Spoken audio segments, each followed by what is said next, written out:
He was a monster who found something worth protecting. She was the only woman brave enough to touch the scars he hid from the world. The mansion smelled like old money and older secrets. Araya Monroe stood in the grand foyer, her small suitcase feeling impossibly light in her hand, her heart beating impossibly fast in her chest. Marble floors stretched endlessly before her. Original paintings lined walls that reached toward vaulted ceilings. Everything here whispered the same message: you don't belong. But she'd taken the job anyway. Personal maid to Vittorio De Luca. The name alone had made her roommate's eyes go wide with fear. "Girl, that's the Cold King," Jasmine had whispered, clutching Araya's arm. "That man owns half the city and all the shadows in it. Why would you go work for him?" Because the pay was extraordinary. Because her mother's medical bills were drowning her. Because sometimes you made dangerous choices when safe ones had already failed you. The sound of footsteps made her breath catch. He appeared like smoke materializing into something solid. Tall, imposing, moving with the controlled precision of a predator who'd never once doubted his dominance. Vittorio De Luca filled the doorway, his presence darker and more dangerous than any photograph had suggested. Intricate tattoos coiled up his forearm, disappearing beneath rolled shirt sleeves. His jaw was sharp enough to cut, his expression cold enough to freeze. But it was his eyes that held her, dark, penetrating, carrying the weight of a man who'd seen too much and felt too little. "Miss Monroe." His voice was low, textured, the kind of sound that moved through you before you could build defenses against it. "You're exactly on time." Most women would have looked away. Every instinct screamed that looking directly at a man like this was dangerous, that meeting his gaze was an invitation to consequences she couldn't afford. Araya lifted her chin and met his eyes anyway. "I don't believe in wasting anyone's time, Mr. De Luca." Something flickered across his face, surprise, maybe, or interest. It vanished so quickly she might have imagined it. But the air between them shifted, became charged with something she couldn't name and wasn't sure she should. "This way," he said, turning without waiting to see if she'd follow. She did. Through corridors lined with art worth more than her entire life, past windows that looked out on manicured gardens surrounded by iron gates and stone walls. This wasn't just a home. It was a fortress. And she'd just walked inside. When he stopped outside a small, elegantly furnished room, he turned back to her. This close, she could see the tension in his shoulders, the careful distance he maintained, the way his hands stayed deliberately at his sides. "Your quarters," he said. "The rules are simple. You maintain my private wing. You speak to no one about what you see or hear. And you stay out of areas I haven't explicitly cleared you for. Understood?" His gaze traveled over her face, searching for something. Fear, perhaps. Deception. Whatever he was looking for, he didn't seem to find it. "You're not afraid." It wasn't a question. Araya's lips curved slightly. "Should I be?" The silence stretched between them, heavy and inescapable. She watched his jaw tighten, watched him take one measured breath, then another. Like a man exercising extraordinary control over something that wanted to break free. "Yes," he finally said, voice dropping even lower. "You absolutely should be." Then he turned and walked away, leaving her standing in the doorway with her heart racing and the strangest certainty settling in her bones. This man, this cold, dangerous, beautiful man, was going to change everything. She just didn't know yet whether that change would save her or destroy her. Welcome to the world of Vittorio De Luca and Araya Monroe, where power meets temptation, where monsters learn to feel, and where the most dangerous thing in the world is falling in love with a man who's forgotten how to be human. This is a story about the thin line between protection and possession, about a woman brave enough to see past the scars, and about a king who discovers that surrender isn't weakness, it's the only path to salvation. The first 3 days passed in careful observation. Araya learned the rhythm of the mansion like studying a living thing. Vittorio rose at 5:30 every morning, his footsteps heavy on the marble as he moved through his private wing toward the gym. She heard the steady thud of fists against leather, violent and precise, for exactly 1 hour. Then silence. Then the shower. She never saw him during those morning routines, but she felt his presence like a pressure system moving through the house. By 7, he was dressed in suits that cost more than cars, sitting at the dining table with black coffee and financial reports. She brought him breakfast he barely touched, collected dishes he'd barely used, and tried not to notice the way his gaze followed her movements with an intensity that made her skin warm. "You're efficient," he said on the 4th morning, the first personal observation he'd offered. "I pay attention." She refilled his coffee cup, her hand steady even as her pulse jumped. "You like your coffee black, your shirts pressed with light starch, and your office completely undisturbed except for Tuesdays when documents need to be shredded." His eyes lifted to hers, and for a moment, something dangerous flickered there. "You've been cataloging my habits. That's my job, isn't it? To anticipate your needs before you have to voice them. Most people in this house are too afraid to look at me long enough to notice anything." Araya set the coffee pot down, meeting his stare without flinching. "I'm not most people." The corner of his mouth almost curved. Then his phone buzzed, shattering the moment like glass. He glanced at the screen, and whatever softness had been building in his expression vanished. The cold king returned, all business and brutality. "I have meetings all day," he said, standing. "Don't wait up." He was gone before she could respond. That afternoon, Araya explored the grounds with permission from Maria, the housekeeper who'd been with the DeLuca family for 30 years. The older woman walked with her through gardens that were too perfect, past fountains that were too grand, along paths lined with security cameras disguised as decorative fixtures.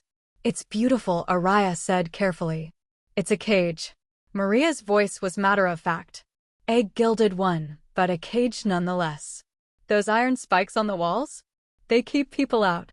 But they keep us in too." Araya looked back at the mansion, at the stone walls and reinforced gates, at the men in dark suits positioned at strategic intervals. This wasn't a home. It was a fortress built by a man who trusted nothing and no one. "Does he ever leave?" she asked. Maria laughed, but it held no humor. "Mr. DeLuca doesn't leave, child. The world comes to him. Safer that way." Safer for whom? Araya wondered. For him? Or for everyone else? That night, she lay awake in her elegant prison of a room, listening to the silence of a house that never truly slept, and realized something that should have terrified her. She didn't want to leave. It happened on a Tuesday evening when the mansion was drowning in golden light and Vittorio's control was already fraying at the edges. Araya found him in his study, standing at the window with a glass of whiskey he hadn't touched. His jacket was gone, his shirt sleeves rolled up, revealing those intricate tattoos that told stories he'd never shared. His shoulders were rigid with tension, his jaw tight. She'd learned to read him over the past 2 weeks. This was the posture of a man carrying weight that would crush anyone else. "You haven't eaten," she said softly, setting the dinner tray on his desk. "Not hungry. Lying doesn't suit you." He turned then, and the look in his eyes was darker than she'd ever seen it. "Dangerous. Raw. You should leave, Araya." But she didn't. Instead, she moved closer, crossing the invisible boundary he'd maintained between them since the day they met. The air shifted, became charged with something electric and inevitable. "Why do you do that?" she asked. "Do what?" "Push everyone away. Stand here alone like you're the only person who can carry whatever burden you're holding." His laugh was bitter. "Because I am." "No." She stopped directly in front of him, close enough to feel the heat radiating from his body, close enough to see the war raging behind his carefully controlled expression. "You choose to be. You don't understand what you're talking about. Then help me understand." For a long moment, he just stared at her. She watched his hands clench at his sides, watched him fight against something she couldn't see but could feel in every charged inch of space between them. "I'm not a good man, Araya." His voice dropped to something rough, almost desperate. "The things I've done, the world I live in, you should run from me, not stand here looking at me like..." "Like what?" "Like you see something worth saving." Her heart was racing, but her hand was steady when she lifted it. She gave him time to step back, to maintain that distance he guarded so carefully. He didn't move. When her palm pressed gently against his chest, she felt his sharp intake of breath, felt his heart hammering beneath her touch. The contact sent electricity through her entire body, a current that connected them in ways she couldn't explain and didn't want to resist. "Maybe I do," she whispered. His hand came up slowly, covering hers, holding it against his chest like she was something precious and terrifying all at once. His eyes searched her face with an intensity that should have frightened her. "You're playing with fire." She felt the rapid beat of his heart beneath their joined hands, saw the iron while he was famous for beginning to crack. "Then let me burn." Something in him broke. She saw it happen, saw the moment the Cold King became just a man who'd been alone too long, who'd forgotten what it felt like to be touched with gentleness instead of fear. His other hand rose to cup her face, thumb tracing her cheekbone with aching softness. "Araya." Whatever he was going to say was lost when his phone shattered the moment with its harsh ring. The club was a mistake. Araya realized it the moment she stepped inside Obsidian, the upscale lounge where her friend Jasmine had insisted they celebrate her birthday. The bass thrummed through her bones, the lights painted everything in shades of crimson and shadow, and the crowd moved like a single breathing entity. She hadn't told Vittorio where she was going. It was her night off, her life, her choice. But standing here now, feeling eyes on her that didn't belong to admirers, she understood the true meaning of the word fortress. "Girl, you look amazing," Jasmine shouted over the music, pressing a drink into her hand. "That dress is everything." Araya smiled, but something felt wrong. The red dress that had seemed perfect in her room now felt too bright, too visible. Like a target. She scanned the crowd and found them. 3 men in dark suits, positioned at different points around the room, all watching her with the kind of focus that had nothing to do with attraction and everything to do with violence. Her blood turned to ice. "Jasmine," she said carefully, setting down her untouched drink. "We need to leave. Now." "What?" "We just got here." One of the men moved toward them. Then another. They were closing in with professional precision, cutting off exits, herding her toward the back of the club where shadows pooled thick and dangerous. Araya grabbed Jasmine's hand and pushed through the crowd, her heart hammering against her ribs. She didn't know who these men were or what they wanted, but she knew running was the only option that kept her breathing. They made it to the rear hallway before a hand clamped around her arm. "Miss Monroe."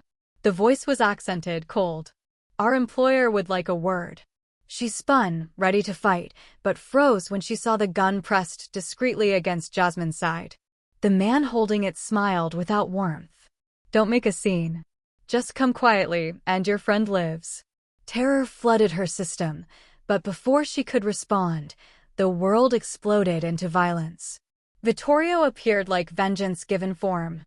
One moment the hallway was controlled by the Choi family's men, the next it was chaos.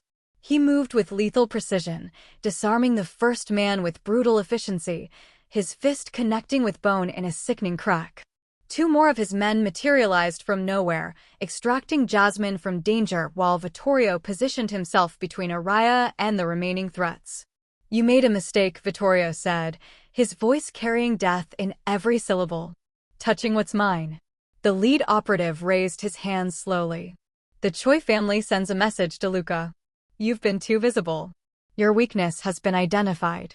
Vittorio's gun appeared in his hand faster than thought. "Tell your employer that anyone who looks at her doesn't deserve to breathe." The shot echoed through the hallway.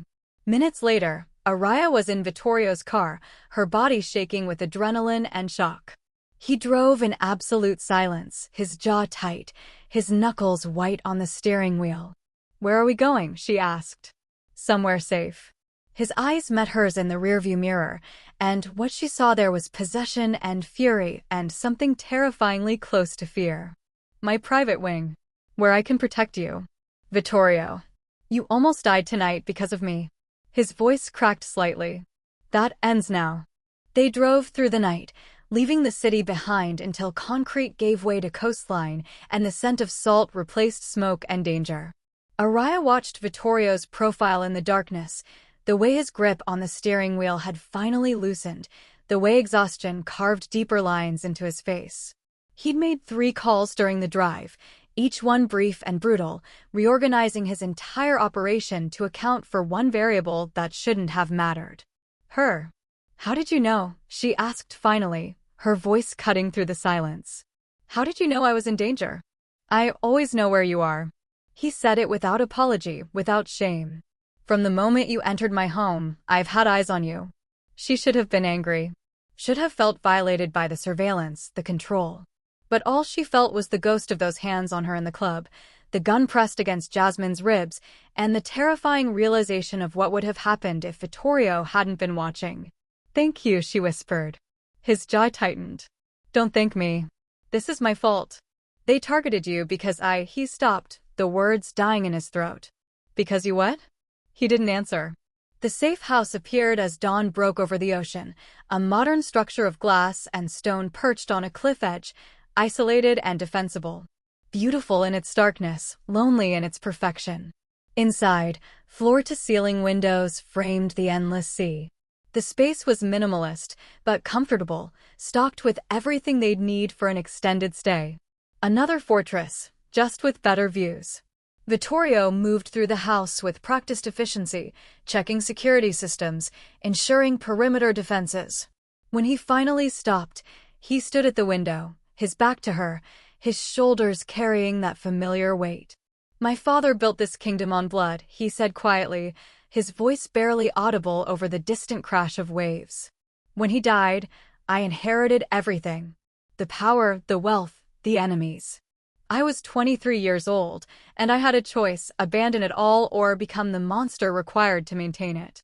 Araya moved closer, giving him space, but offering presence. "I chose the monster," he continued. "I became cold, calculating, untouchable. I convinced myself it was necessary. That feeling nothing meant surviving everything." He turned then, and the look in his eyes was the saddest thing she'd ever seen. "Then you walked into my home, looked at me like I was human, and destroyed 15 years of carefully constructed armor in 2 weeks. Vittorio, the Choi family knows my weakness now. Every enemy I've ever made will use you against me. The safest thing would be to send you away, pay you enough to disappear, and never see you again." Her heart stopped. "Is that what you want?" "No." The word was raw, torn from somewhere deep. "God help me, no. I want you here. I want you safe. I want," his hands clenched into fists. "I want things I have no right to want." Araya closed the distance between them, her decision made. "Then stop fighting it." They had 3 days of peace before hell found them. Araya woke to the sound of breaking glass and Vittorio's hand clamped over her mouth. His eyes were sharp with alertness, his body already moving with lethal purpose. "Stay down," he whispered. "Don't make a sound." Then he was gone, moving through the darkness like smoke, a gun appearing in his hand as if it had always been there. The first shots shattered the morning silence. Araya's heart hammered against her ribs as she pressed herself against the floor, listening to the chaos erupting downstairs. Gunfire. Shouting in Korean. The sound of bodies hitting walls with sickening force. She counted at least 6 attackers. Vittorio had 2 men stationed outside, but they'd been neutralized in the initial assault. He was alone down there, outnumbered and fighting for both their lives. Another volley of shots. Then Vittorio's voice, cold and commanding, followed by a scream that cut off abruptly. Araya crawled toward the nightstand where she'd seen him place a backup weapon. Her hands shook as she checked the magazine, her mind flashing back to the shooting range her father had taken her to years ago, back when the world made sense and violence was just targets on paper. The door to the bedroom exploded inward. A man in tactical gear swept inside, his weapon raised. He didn't expect her. Didn't expect the woman cowering on the floor to suddenly rise with a gun in her hands, her finger already on the trigger. She fired twice. Center mass, just like her father taught her. The man went down. Araya's ears rang. Her hands trembled. But her feet were already moving, carrying her downstairs toward the sound of continued fighting, toward Vittorio. She found him in the living room, bleeding from a gash on his shoulder, pressed behind an overturned couch as 2 remaining attackers advanced. He was reloading, buying seconds he didn't have. Araya didn't think. She stepped into the doorway and fired. 1 attacker dropped. The other spun toward her, but Vittorio was already moving, closing the distance with brutal efficiency. The fight ended in seconds, leaving only silence and smoke and bodies. Vittorio turned to her, his eyes wide with something between fury and awe. Blood stained his shirt, his hands, his face. He looked like the monster he claimed to be, except for the way he stared at her, like she was something miraculous and terrifying. "You could have been killed," he said, his voice rough. "So could you." She set the gun down with shaking hands. "I'm not staying upstairs while you die for me." He crossed the room in 3 strides, pulling her against his chest with desperate intensity.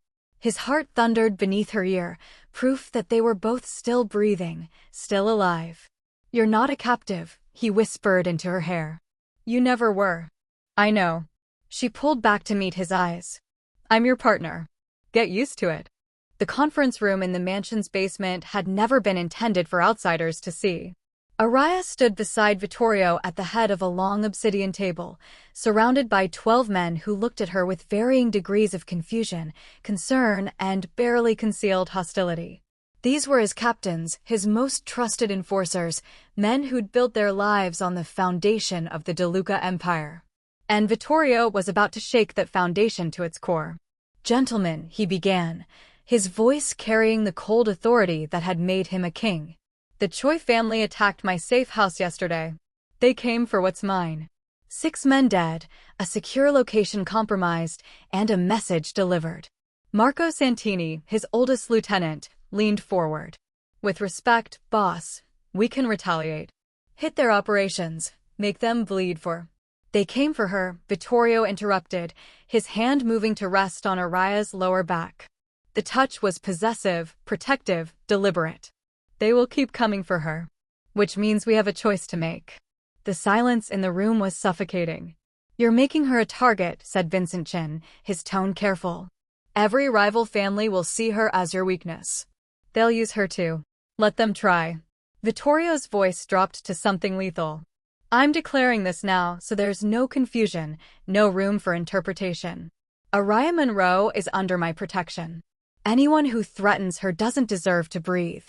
Any organization that moves against her will be erased from existence. I don't care what it costs." "Vittorio," Marco said slowly, "you're talking about war. Multiple fronts.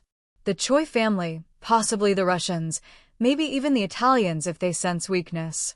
You'd sacrifice the stability we've built for her." "Yes." He turned to face his men fully, his expression carved from stone. "I know what I'm asking. I know the risks. But understand this, she is not negotiable. She is not a bargaining chip. She is sacred, and I will burn everything we've built before I let anyone touch her." The room erupted in murmurs. Araya felt the weight of their judgment, their fear of what this decision would cost them all. She started to speak, to tell Vittorio she could leave, disappear, remove herself from the equation. His hand tightened on her back, silencing her without words. "If any of you have a problem with this," Vittorio continued, his gaze sweeping across each face, "now is the time to walk away. No repercussions, no hard feelings. But if you stay, you're committing to this war. To protecting her as you would protect me." One by one, the men nodded. Some reluctant, some resigned, but all loyal. Marco stood first, his weathered face softening slightly. "Then we go to war, boss. For her. For you." Vittorio's shoulders relaxed fractionally. "Prepare for simultaneous strikes. We hit the Choi operations at dawn. Show them the price of touching what's mine." As the men filed out, Araya finally found her voice. "You're risking everything." "No," he said, turning to face her fully. "I'm finally protecting what matters." Araya woke to find Vittorio's side of the bed empty and a note on the pillow. "Come to the East Wing. V." She'd been living in his private quarters for 2 weeks now, sharing his space, his bed, his life in ways that felt both natural and surreal. The war with the Choi family raged beyond the mansion walls, but inside, they'd built something fragile and precious. She dressed quickly and followed the unfamiliar corridor to a set of double doors she'd never noticed before. They were ajar, light spilling through the gap like an invitation. When she pushed them open, her breath caught. The room was enormous, flooded with natural light from floor-to-ceiling windows that overlooked the gardens. But it wasn't the view that stopped her heart. It was everything else. Bolts of fabric in every color imaginable lined one wall. Silks, satins, cotton, linen, all organized by shade and texture. Industrial sewing machines sat on custom tables, top-of-the-line equipment she'd only dreamed of touching. Mannequins stood ready for draping. Sketch tables held professional drawing supplies. A cutting station dominated one corner, complete with tools that cost more than her old apartment. It was a designer's paradise. I did some research. Vittorio's voice came from behind her. She turned to find him leaning against the doorframe, watching her with careful intensity. Called in favors, spoke to people in the fashion industry. They helped me understand what you'd need. Vittorio. Her voice failed. Tears burned behind her eyes. You mentioned once that you studied fashion design before your mother got sick. That you had to drop out, take care of her, put your dreams on hold. He moved into the room, his hands in his pockets, looking almost uncertain. I can't give you back that time, but I can give you this. She walked slowly through the space, touching the fabrics with trembling fingers, seeing the care in every detail. This wasn't just equipment thrown together. This was a studio built by someone who'd listened to every word she'd ever said, who'd noticed every wistful comment about clothes and creation. Why? She whispered. Because you're not my captive. He came to stand beside her, his hand finding hers. You're mine, yes. But that means I want you happy. I want you to create, to be yourself, to have freedom within these walls that keep you safe. This must have cost. I don't care about the cost. His thumb traced circles on her palm. I care that when I look at you, I see light instead of fear.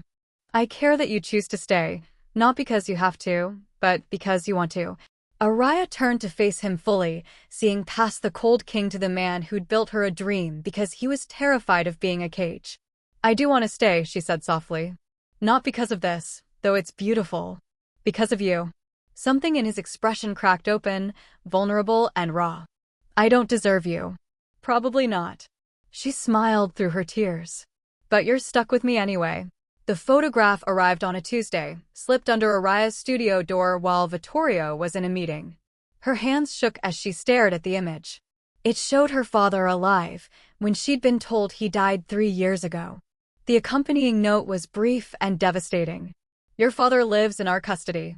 Come alone to the address below at midnight, or he dies for real. Tell DeLuca, and we kill him before you arrive. The signature was a symbol she'd learned to recognize. The Choi family. Araya's world tilted sideways. Her father, alive. Her father, a prisoner.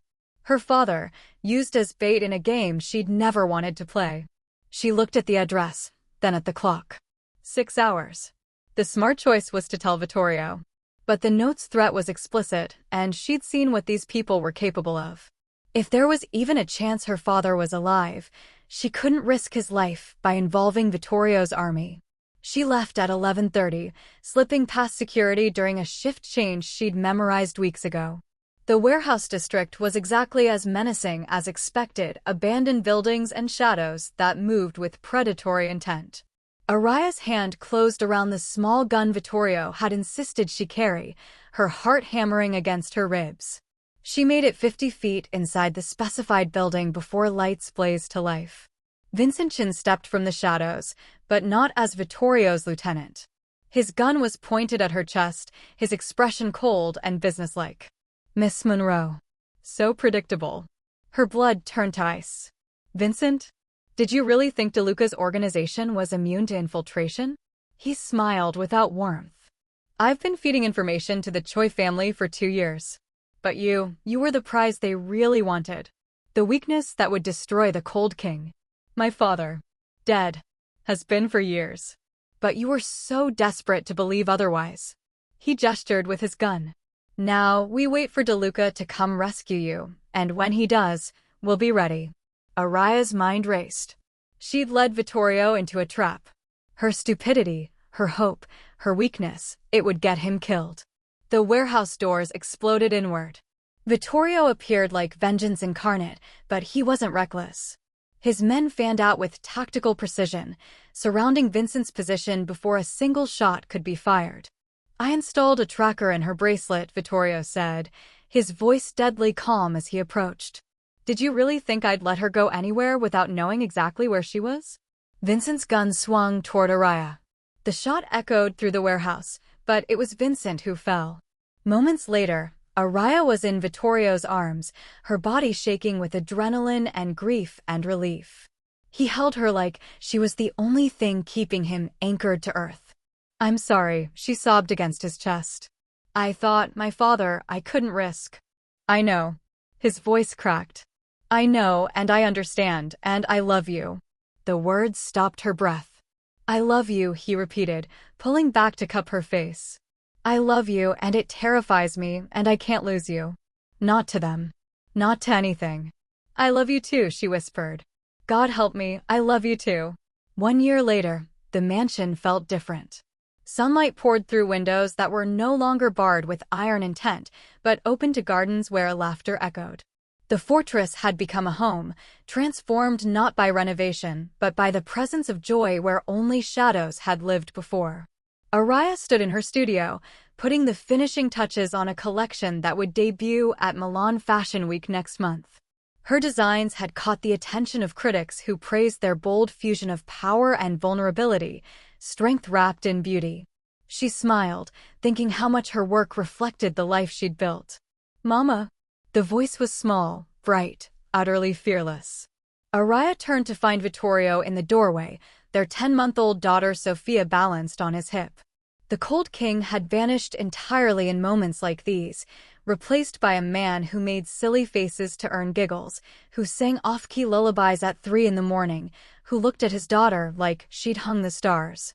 "Someone insisted on visiting you," Vittorio said, his voice warm with the kind of happiness he'd once believed impossible. Sophia reached for Araya with chubby hands, babbling something that might have been words or might have been pure joy. Araya gathered her close, breathing in that perfect baby scent, feeling her heart expand in ways she'd never imagined. "How's the collection?" Vittorio asked, moving to examine her latest sketches. "Almost finished. You're still coming to Milan. Wouldn't miss it." He wrapped his arms around both of them, creating a circle of warmth and safety. "Though I may need to hire additional security. My wife is about to become famous." "Your wife is already famous for being married to you." "No." He pressed a kiss to her temple. "You're famous for being brilliant. I'm just the lucky bastard you chose." The De Luca Empire still existed, but it had evolved. Vittorio had slowly, carefully legitimized their operations, investing in legal businesses, distancing himself from the bloodiest aspects of his inheritance.